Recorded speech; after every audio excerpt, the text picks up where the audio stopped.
అందరికీ నమస్కారం. Welcome to Garuda media.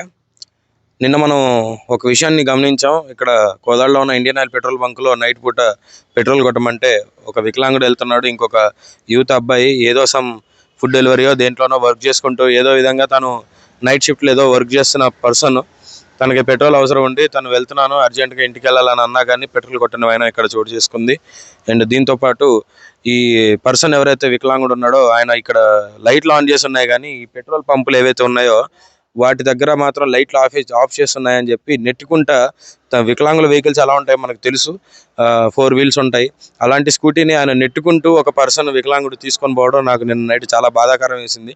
నేను డక్కా కొడతాను, బంక్లోకి తీసుకొని పోతాను అని అన్నా కానీ లేదన్నా పర్లేదు అని అన్నారు. నేను వీడియో షూట్ చేస్తాను రాండి అని అన్నా, లేదన్నా నేను రాలేను, నేను ఎందుకంటే నాది ఒక చిన్న డబ్బా కొట్టు, నేను రాలేను అని చెప్పేసి ఆ పర్సన్ అనడం జరిగింది. ఓకే ఫైన్ అన్న, మీరు వచ్చినా రాకపోయినా పర్వాలేదు, నేనైతే దీని గురించి స్టాండ్ తీసుకుందాం అని అనుకున్నా. నైట్ ఒక వీడియో చేసి పెట్టడం జరిగింది. మీరందరూ చాలామంది చూశారు, దానికి రెస్పాండ్ అయ్యారు. అండ్ ఇండియన్ ఆయిల్ వాళ్ళు కూడా రిప్లై ఇవ్వడం జరిగింది. కాకపోతే దీని గురించి ఒక బ్రీఫ్ ఎక్స్ప్లెనేషన్ అనేది మనం ఇవ్వాల్సిన బాధ్యత మనకుంది. ఎందుకంటే నిన్న నైట్ నేను కంపల్సరీ చెప్పాను వస్తాను అని. దీని గురించి ఒక బ్రీఫ్ ఎక్స్ప్లెనేషన్ చూద్దాం. ఇప్పుడు వీళ్ళతో మాట్లాడదాం. అసలు వీళ్ళు ఎవరున్నారు, వీళ్ళ ఓనర్ గారితో కూడా మాట్లాడే ప్రయత్నం చేద్దాం. వీళ్ళు ఎందుకు ఇట్లా బిహేవ్ చేస్తున్నారు, నైట్ 12 కాగానే అవసరం ఉన్న వ్యక్తికి పెట్రోల్ కొట్టకుండా పడుకోమని ఎవరు చెప్తున్నారు, వీళ్ళ నైట్ షిఫ్ట్లో వీళ్ళు పడుకోవడం ఎంతవరకు సమంజసం అనేది మనం ఒకసారి మాట్లాడి చూద్దాం. ఓనర్ నెంబర్ ఉందా? ఓనర్ నెంబర్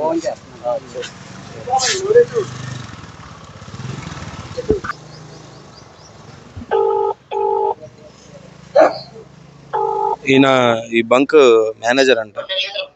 హలో, నమస్తే సార్. నేను గరుడ మీడియా నుంచి విజయ్ కోలన్ మాట్లాడుతున్నా సార్. మన Kodad Indian oil petrol bunk manager గారేనా? అవునవును సార్. ఏం లేదు సార్, నిన్న నైట్ ఒక విషయం జరిగింది, అది మీ దృష్టికి వచ్చిందా లేదా కనుక్కుందాం అన్న ప్రయత్నం కింద కాల్ చేస్తున్నాం. నిన్న నైట్ మీ ఎంప్లాయీ ఎవరైతే షిఫ్ట్ లో ఉన్నారో మరి ఆ పర్సన్ పెట్రోల్ కొట్టనడం జరిగింది. ఒక నార్మల్ గా పెట్రోల్ ఉన్న వెహికల్ అయితే వేరు, కానీ తోసుకుంటూ వెళ్తున్న ఒక నార్మల్ యువకుడు ఒక అబ్బాయి ఉన్నాడు, ఇంకొక ఆయన వికలాంగుడు ఉన్నాడు, 4 వీల్ వెహికల్ ఉంది.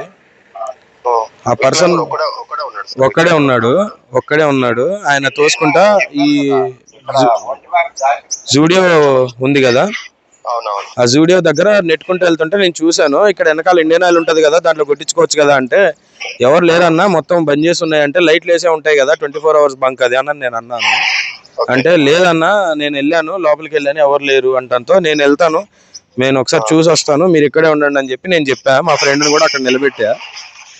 కాకపోతే ఆ పర్సన్ కి వేరే వాళ్ళు డక్కా కొట్టడంతో ఆయన వెళ్ళారు, హెల్ప్ దొరికింది కాబట్టి. లేనంత వరకు ఆ పర్సన్ నెట్టుకుంటూ పోవడమే జరిగింది. కాబట్టి నేను ఇక్కడికి వచ్చి సరే మరి లేచి మీరు కొట్టండి అని చెప్పి మీ ఎంప్లాయీని అడిగితే ఆయన నిద్రపోతున్నారు. నేను పొద్దున్నుంచి నేనే ఉన్నా, నాకు కుదరదు, నేను లేవను అని చాలా కేర్లెస్ గా మాట్లాడుతున్నారు. 12:10, 12:30 ఈ గ్యాప్ లో మీరు చూసుకుంటే మీ సీసీటీవీ ఫుటేజ్ లో కూడా కనిపిస్తుంది నేను వచ్చింది. ఈ టైంలో ఆయన నిద్రపోతున్నారు. నేను వచ్చి పర్టికులర్ గా లేపడం జరిగింది. ఇక్కడ వేరే పర్సన్స్ పాలకోవా అమ్మే వ్యక్తులు కూడా పడుకొని ఉన్నారు, షెల్టర్ ఇచ్చారు. ఓకే, దానికైతే మేము మంచి విషయమే, కాదనట్లేదు. కాకపోతే ఏంటంటే ఇట్లా ఎవరైనా వికలాంగుడైనా కానీ ఎవరైనా కానీ నైట్ పూట ఇంత మారుమూల ఏరియాలో మనకి కొట్టుకుంటే మళ్ళీ బస్ స్టాండ్ వరకు ఈ రైట్ సైడ్ హెచ్పి బంక్ లో ఈవినింగ్ కాగానే నైట్ కాగానే పెట్రోల్ అయిపోద్ది, తెల్లారి పెట్రోల్ వస్తుందంట వాళ్ళది కూడా మాట్లాడుతాం ఇప్పుడు పోయి. మరి ఎందుకు ఇట్లా జరిగింది, దీని గురించి మరి మీరు ఏం యాక్షన్ తీసుకుంటున్నారు, మరి ఏం మాట్లాడతాను? ఎందుకంటే నా దగ్గర రాలేదు, ఎందుకంటే కొంచెం మా మదర్కి హెల్త్ బాగాలేకపోతే నేను వేరే ఊరికి వచ్చాము, నేను లేను అక్కడ ఇప్పుడు. ఆయన ఇంకోటి ఏంటంటే 2 days నుంచి ఆయన ఉన్నాడు, నిన్న మొన్న. అసలు ఆయన డ్యూటీ చేసేది కాదు వాస్తవానికి అయితే. ఆయన ఏంటంటే మన బంక్ లో హౌస్ కీపింగ్, ఆయన హౌస్ కీపింగ్. వచ్చే వాళ్ళకి ఏంటంటే ఇద్దరికి కూడా జ్వరం ఉంది. ఒక లేడీ ఉంటుంది, ఆ లేడీకి వాళ్ళ అమ్మాయి బాగాలేక ఆమె రావట్లేదు 2 days నుంచి. ఎవరు లేక ఏం చేసినట్టు మొన్న నిన్న 2 రోజులు ఆయన డ్యూటీ వేసినాం. వాస్తవానికి అయితే ఆయన డ్యూటీ చేసి కాదు, హౌస్ కీపింగ్ ఆయన చేసేది. కరెక్టే సార్. కాకపోతే ఒక ఆయన పాలారపైన ప్లేయాడు, బడి మీదకి పోతుంది, కింద పడ్డాడు ఒక ఆయన. అంటే ఇదే మాట ఇండియన్ ఆయిల్ వాళ్ళు మిమ్మల్ని మీకు మెయిల్ చేశారు అనుకోండి, మీరు ఇదే రీజన్ చెప్పగలుగుతారా? ఫ్రెండ్లీగా మీరు నాకు ఫోన్ చేసి కాబట్టి నేను మీతో చెప్తున్నానండి. అదే విషయం ఇట్లా నేను అనేది ఏంటంటే సార్, అలాంటివి ఇంకోసారి జరగకుండా మేము చేస్తాం. అదే సార్ నేను అనేది ఏంటంటే, మీరు తప్పుగా తీసుకోకండి, కానీ నేను అనేది ఏంటంటే ఇది పబ్లిక్ సర్వీస్ కింద ఇది రన్ చేస్తుంది. ఎందుకు అంటే పబ్లిక్ అవసరం కోసమే రన్ చేస్తున్నారు. ఇది 24 hours ఉంటుంది. 24 hours లేదు అన్నప్పుడు లైట్, ఇప్పుడు ప్రాబ్లం ఉంది అన్నప్పుడు లైట్ బంద్ చేశారు అనుకోండి, 24 hours ఖచ్చితంగా మాది ఉంటుంది. మీరు ఎవరినైనా అడగండి, ఉంటది అన్న ఉద్దేశంలోనే నేను కూడా చెప్పడం జరిగింది సార్ ఆయనకి. మిగతా వాళ్ళు ఎక్కడైనా బంద్ చేసుకుని పడుకున్నా ఖచ్చితంగా కొడతారు మా దగ్గర. నేను అదే సార్, ఉంటది అన్న ధైర్యంతోనే నేను చెప్పాను ఆ పర్సన్ కి. అయినా కానీ ఆయన నా మాట కొట్టేయడం జరిగింది. అంటే అక్కడ కారణం ఏంటంటే జరుగుతుంది నెగ్లిజెన్సీ. మీరు ఒక పర్సన్ పెట్టారు, 2 days నుంచి ఆయనే ఉన్నాడు, ఓకే ఆయన కష్టపడ్డాడు, నేను దాని గురించి అనట్లా. మీరు దానికి ఆయనకి ఇన్సెంటివ్ ఇచ్చుకోండి, ఏమైనా చేసుకోండి, పబ్లిక్ అవసరం కోసమే కదా మీరు పెట్టింది. అవునవును. మరి ఆ రెస్పాన్స్ అలా ఉంటే అది ఎంతవరకు కరెక్ట్? ఇప్పుడు మేమంటే ఈ రోజు వచ్చి మాట్లాడుతున్నాం కాబట్టి, అడుగుతున్నాం కాబట్టి జరిగింది. అదే ఇంకో పర్సన్ చావు బతుకుల మధ్యలో ఉంటే మాట్లాడచ్చు, పర్లేదు. 24 hours మాది. ఒకవేళ మా పిల్లలు కొట్టకుండా మీరు ఖచ్చితంగా మాట్లాడుతున్నారు. అదే ఇంకో పర్సన్ ఎవరైనా చావు బతుకుల మధ్యలో ఉంటే ఏంటి సార్ పరిస్థితి? మేము అడిగేది అది, వేరే ఏం లేదు. ఇక నేను కూడా నాకు దృష్టి కాలేదు, ఎందుకంటే ఇప్పుడు వేరే అయితే నాకు ఇద్దరుంటే ఖచ్చితంగా వచ్చేది. ఇప్పుడు ఒకడే ఉన్నాడు, వీని కొంచెం హెల్త్ బాగాలేదు. ఎందుకంటే నిన్న సాయంత్రం నుంచి కూడా నేను పోతా అని చెప్పేసి అంటే కూడా ఎవరు లేరు అట్నే ఆపినాను. సరే సార్, ఇంకోసారి కాబట్టి చేస్తాను. ఓకేనా? Okay sir, thank you.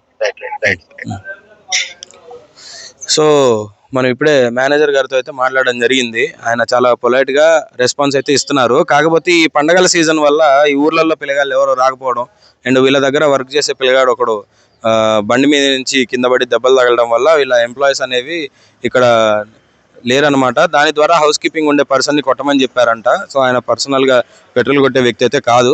కాకపోతే ఇక్కడ జరిగింది అయితే నెగ్లిజెన్సీ, ఒక పర్సన్ కోసం పెట్టడం అయితే జరిగింది.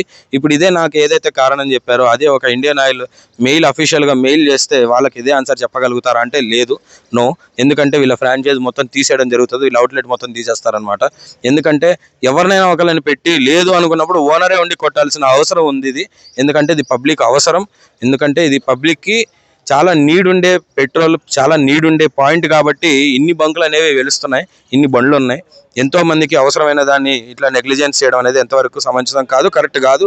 ఇక నుంచి దీన్ని చూసైనా సరే వేరే బంకులైనా మారి 24 hours ఉండే బంకు 24 hours పెడతారని అనుకుంటున్నాం. లేకపోతే మా గరుడ మీడియాకి నుంచి ఆడ ఉంటుంది. Thank you.